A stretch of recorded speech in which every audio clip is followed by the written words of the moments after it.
Welcome to Impossible Live. If you're joining us for the first time, this is so not how we usually start Impossible Live. You usually see us on camera, and sometimes you see us with amazing, delicious, delightful guests. I, Either way, I just want to welcome you. If you're joining us for the first time, I promise I'll turn on my camera and pop in shortly. There's a longer story about this that'll pop up in a post later. But what you're going to find is today, Mill with Curls is kicking off on Possible Live, our essence of truth and trust without her camera on. Very, very rare. I've had a lot of discussions with professionals about whether we have our cameras on and off and why. And today, my camera is off to welcome you. If you're joining me for the first time, if you are returning to Impossible Live, today you're going to see a Mel that you haven't seen yet on Impossible Live. Today you're going to meet Mel with braids. And Mel with braids started out as this 7-year-old version on your left-hand side. Many of us remember school pictures like this. There's a longer story behind mine too. It was the day that some trust issues started. It was a day that I learned, as a wonderful coach in a trust webinar by Yvette Bethel told me recently, it was a day that I learned about structural racism. Not something I usually talk about. And today is a day to bridge Mel's bridges and appearances. So today you're about to see Mel. And you're about to see the Mel who always exists. The Mel with braids. And Mel with braids has not made an appearance on Impossible Live yet. I've been encouraged to, thanks to amazing positive intelligence coaches. And thank you again, Angie Alexander and Melanie Mitchell. Thank you again for encouraging me to turn on my camera during Angie's Thought Leadership Branding Table Talk. I don't usually have my camera off. It's rare. Sometimes there's something happening behind the scenes that life happens, and our cameras are off. But today you get a chance to meet Mel with braids, and a different Mel with braids than in our Essence of Trust and Truth slide. So today, for a hot second, let's talk about our essence of trust and truth. And thank you again for joining me. And please introduce yourself and let us know who you are, where you're joining us from. So the trust journey has become a really big thing for me, thanks to Yvette Bethel of Organizational Soul. And Yvette's been a guest on Impossible Live. And this trust journey has been so personal and at the same time expansive. It's been really transformational for me and for my growing team. And why am I bringing it up? And from the perspective of coming out behind, as Jonathan Howard's been encouraging me to do for a while, that behind the scenes stuff. Those of you who we know each other on other platforms, there's a behind the scenes video on my personal page on Facebook today, or Meta. And our essence of truth and trust, it's a little deeper than the poll I have up right now, asking what does trust mean for inclusive leaders. It's about our vulnerability. It's about our transparency.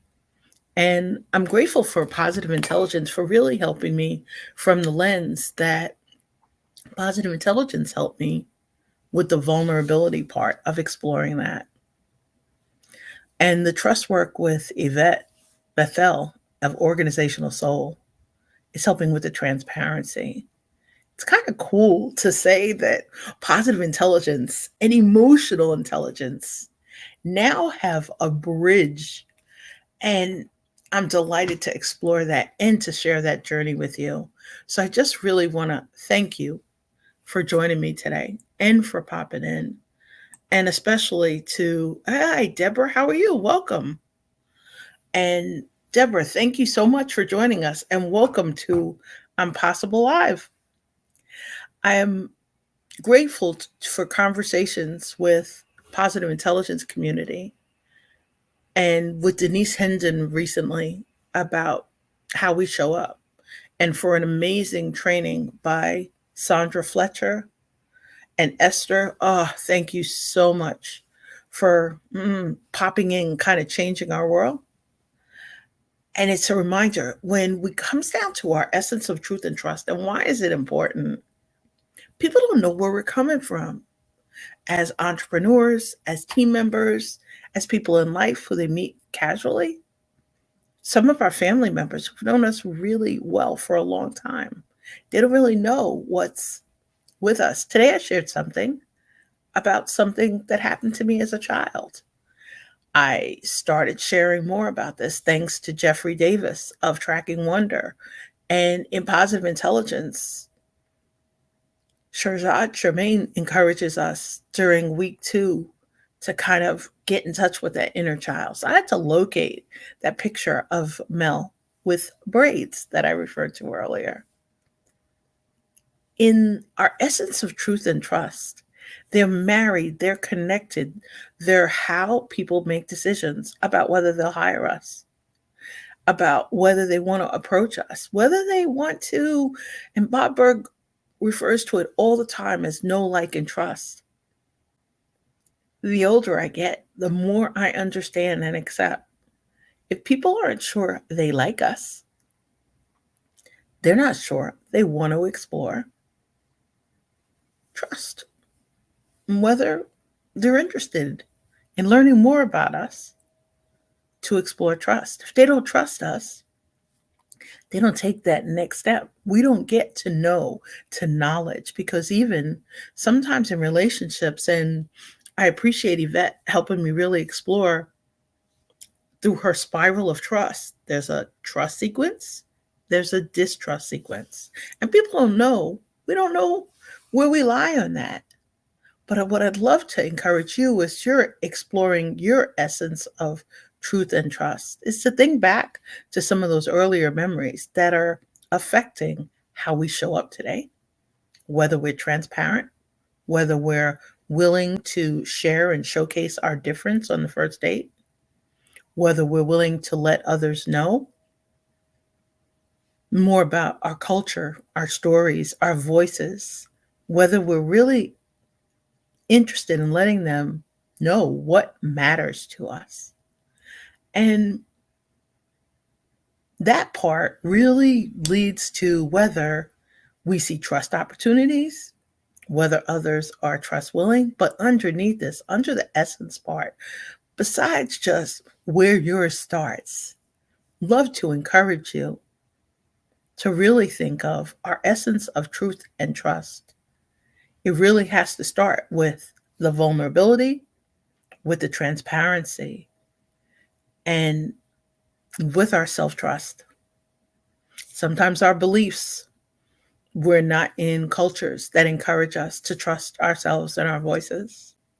We're not always in workplace cultures where people treasure our voices, let us know we're welcome, let us know they care, let us know that we matter, that we're seen, that we have a seat at the table. It can also be that trust really is a gift. I'm learning it's a gift, an individual gift. It's a gift to have it present on my team and my team members. It's a gift to have it in client relationships. It's a gift to have it in family relationships. But that gift is earned. Where does that lie in our essence of truth and trust? What do people have to do to earn that gift from us? And for some, as our conversations, and I appreciate the trust conversations, the idea Yvette Bethel left me with as an opportunity as she's having international trust conversations, I've been enjoying having them with members of communities that I'm part of, members of communities that I lead, of having them with clients who are trying to create and share their presence at events, or just let people know, I'd love an opportunity for you to pop in and discover I'm the preferred brand. And in some cases, our essence of trust, our essence of truth, it's on a wish list. We're not sure we want to always share our truth. We're not sure we always want to give our trust or offer it. So I've been appreciating in our conversations that we've been having in diverse communities, and especially thankful for 3 amazing communities that are allowing me opportunities to have these trust conversations, and looking forward to new opportunities to continuing them. Our essence of trust boils down to how we look at ourselves. It's the frame. It's the test tube nobody gets to see. We've spoken before about invisible scorecards that people can't see. Our essence of truth and trust is one of those. People who've known us our entire life may not know about that essence. It's up to us to decide whether, do we want to ignite trust? Do we want to explore trust? Do we want to show up as willing to trust? That's really the core of it. And underneath this personal and team exploration, I'm discovering a stronger faith work. Faith work, faith walk. Years ago, a coach I was interviewing asked me, do you have a faith walk? And I answered yes. But this is reminding me that the other part of it's just like we work, we network. There's a faith work about this, whether you're spiritual, religious, or you have other beliefs. What does it boil down to? Are we comfortable sharing that? I had a discussion recently with an amazing collaborator, and I appreciate her. She had seen me. She saw Mel with braids from this photo, and she saw Mel with the curls that you saw at the beginning. And she asked me where Mel with braids was. And that was a day where I had a bunch of client facing meetings. So Mel with curls was showing up. I appreciate exquisite Eve Voyaveda for really supporting my large steps, my small steps, my visual steps, my video steps, and for coming out with this amazing logo for us for the hashtag Ignite Trust. I'd love to invite you, when you have a chance, to think about following it. If you're trust willing, if you want to explore trust opportunities. And in the beginning, during a presentation, I called this our essence of trust. And I recorded a video, and I heard myself say, our essence of truth. And that's what led to today's topic. I usually talk about that much earlier. And I wanted to prepare some people who hadn't seen Mel without the curls. I wanted to also give myself time to lean in, to breathe in. And that part I'm really remembering after having a conversation with my mom about, was Mel with braids going to make an appearance in professional settings? Yes, is the answer. Our essence of truth and trust. And I love how the two words are really blending together. It's letting me know I'm truly living this. And I'd love to invite you in as you explore it in your personal life, in your team, in the communities that you're part of, in the workplaces, and in the sacred spaces that you as a leader are trying to create, it takes a lot to bridge these different views. And depending on which platform we're on, some people suggest don't do it. Don't come out from behind that wall. Years ago in the School of Performing Arts, I remember one of our wonderful acting teachers teaching us, Esther, you are here. Thank you so much for popping in. And Esther, I was talking about you earlier. I'm grateful you're here. This amazing woman, Esther Bailey Bass, who your presentation with Sandra and your colleagues in the wonderful community that you're building, you let me know that this was the right thing to do today. July is always a transformative month for me. It's a month when I start new business. It's a month when I start new projects.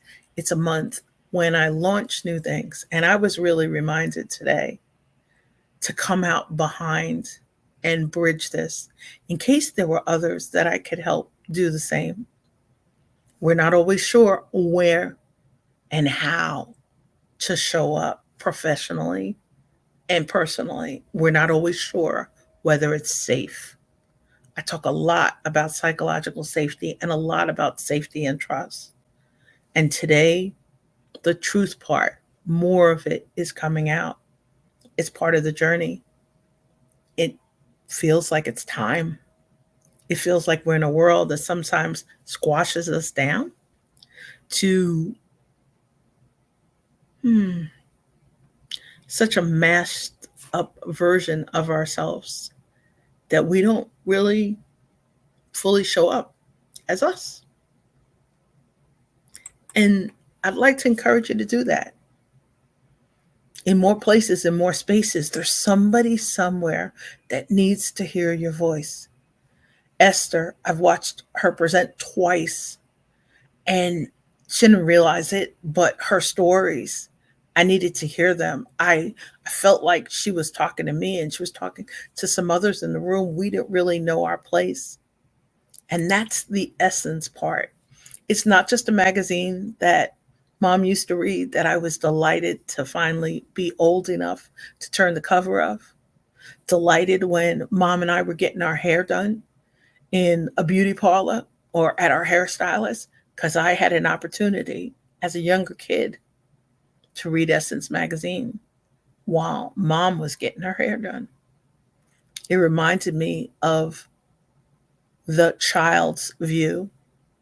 And that's what this has really been important to. Jeffrey Davis talks about it. Locate your young genius and let them out to play. Let that little girl out, that little boy out. No matter what your culture is, come out and play with the rest of us, full out. I want to thank my Be Visible Village who helped me get to this point. And Esther saying it. Esther, it is so, so true. I hear it myself. Someone somewhere needs to hear what you have to say. And on the day you say it, or on the replay, or on another time, or in another place, or in another space, if we aren't friends and connected on other platforms, please come hang out. There's a video of Mel with Braids speaking of what it's like as an entrepreneur.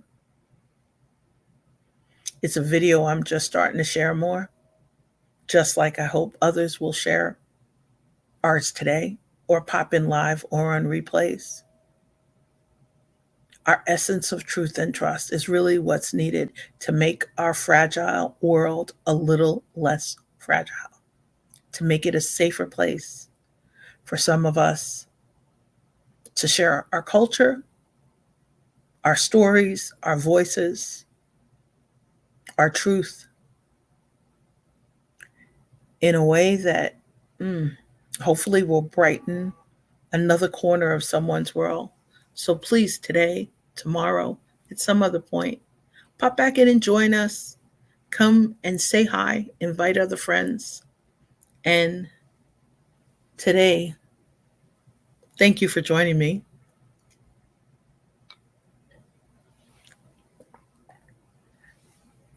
And as Esther saying, mic drop, I really appreciate it. Normalize the world for everyone. Woo! Thank you again, Esther, for joining me today. And thank you all for joining us. Stay safe, stay cool, stay well, stay inspired, stay in touch. Reach out to somebody somewhere and check on them and check on their essence. If they don't treasure it yet, if there's somebody you feel who's combating some sort of health issue, reach out, please, with transparency. We need it.